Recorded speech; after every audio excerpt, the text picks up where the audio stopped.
Hi friends, welcome back to my channel.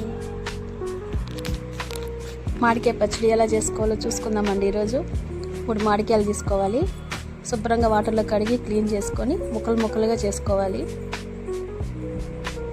జీలకర్ర, ధనియాలు, మిరపకాయలు మీ టేస్ట్కి సరిపడంత తీసుకోండి. కారము, ఒక బాండెట్లో నూనె వేసి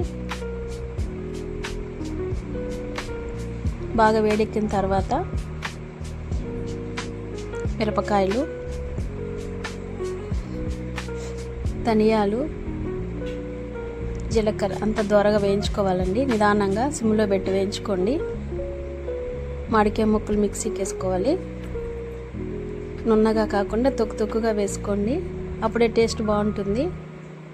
తర్వాత వేయించుకున్న జీలకర్ర, ధనియాలు, మిరపకాయలు అవి కూడా కొంచెం పొడి చేసుకోవాలి. సాల్ట్ వేసి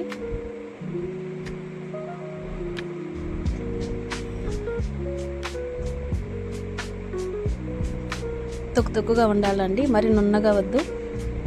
అట్లా వేస్తేనే పచ్చడి బాగుంటుంది. స్టవ్ వెలిగించి బాండలు పెట్టి ఒక 4 టేబుల్ స్పూన్ నూనె వేసి ఆయిల్ బాగా వేడెక్కిన తర్వాత ఆవాలు, జీలకర్ర, మెయిన్ వచ్చి మెంతులు అండి. మెంతులు ఇంగువ పచ్చడిలో బాగా టేస్ట్ ఇస్తుంది. కొద్దిగా మిరపకాయలు, కొంచెం కరివేపాకు, ఇంగువ, పసుపు. మిరపకాయలు బాగా దూరగా వేగిన తర్వాత ఆవాలు, జీలకర్ర, మెంతులు వేయించుకునేటివి బాగా వేగనివ్వాలండి. వేగిన తర్వాత కరివేపాకు, పసుపు, ఇంగువ, కాస్త ఇంగువ ఎక్కువ వేసుకోండి, టేస్ట్ బాగుంటుంది పచ్చడిలో. తర్వాత మిక్స్ చేసుకున్న మామిడికాయ తొక్కు,